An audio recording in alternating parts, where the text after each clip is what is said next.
New reporting from the Texas Tribune shows more and more undocumented immigrants are avoiding getting medical care for fear of being detained and deported. Joining us to talk more about this report is the Texas Tribune's Colleen de Guzman. Thank you so much for taking some time out to talk with us.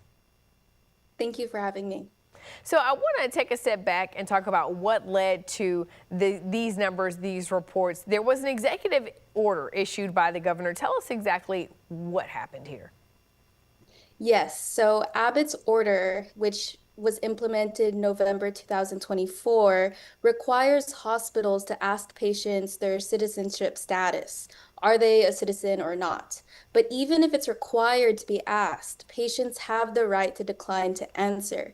We don't have the data on how many patients declined, but what we do know is that the number of visits from undocumented patients from November 2024 to August 2025 dropped by 32% statewide. And despite anyone's answer to that question, hospitals are required to provide care for anyone who walks in through their doors. But President Trump rescinded a policy early in his second term that keeps immigration officials from arresting people in what's considered to be sensitive places, such as churches, schools, and hospitals. And so that's really what has driven people's fears. Yeah, talk to us about the specific data that you looked at when you tried to figure out exactly how this was happening, because obviously if people don't have to answer the question, then that can play with the numbers if people know that. So what exactly did you look at to see that drop off? Yes, so the data that we have only spans 10 months. It started because Governor Greg Abbott started that order. So now hospitals are tracking how many people are considered, are saying that they are undocumented or not. And we found that hospitals along the border saw the steepest declines in undocumented patients. And this is something we were expecting. For example, the Doctors Hospital of Laredo saw that a nearly 48% drop in visits from undocumented patients. And so that was from 1,700 visits in November 2024 to just 889 in August 2025.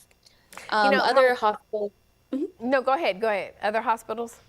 Yes, there was another hospital in further south on the border, South Texas Health Systems in Edinburgh, which saw a 52% drop in visits from the same time span by undocumented patients. And that drop is from 1,127 to 538.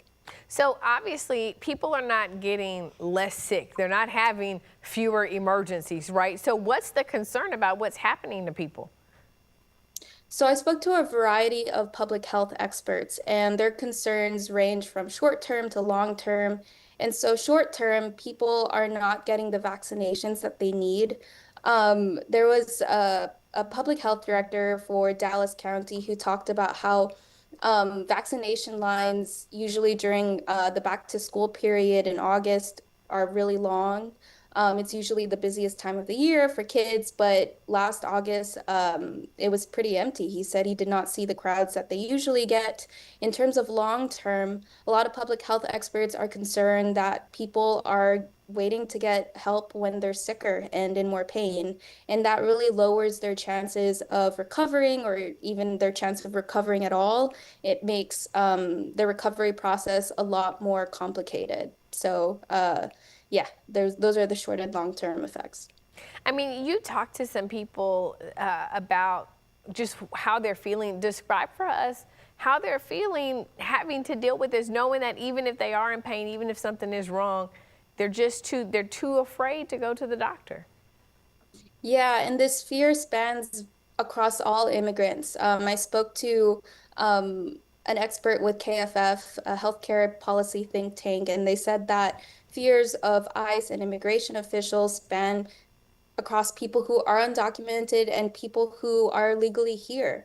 There are DACA recipients and people on work visas who are fearful of getting medical help. They are limiting how much time they spend outside just over fear of being racially profiled.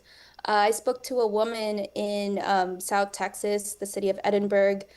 She is undocumented and she's 54 years old, and she had a pretty bad fall in October. And after she fell, her mind was not really about how much pain she was in. It was, please don't take me to the hospital. She did not want to risk being separated from her family. And so these are the kind of fears that immigrant activists have been worried about when Abbott first made his order in 2024, that people are just going to be avoiding the healthcare safety nets that are around them. Yeah, and obviously maybe turning to other alternatives that could be less safe. Colleen de Guzman, she is a reporter with the Texas Tribune. You can find her story there, texastribune.org. We thank you so much for taking some time out to talk with us. Of course, thank you for having me.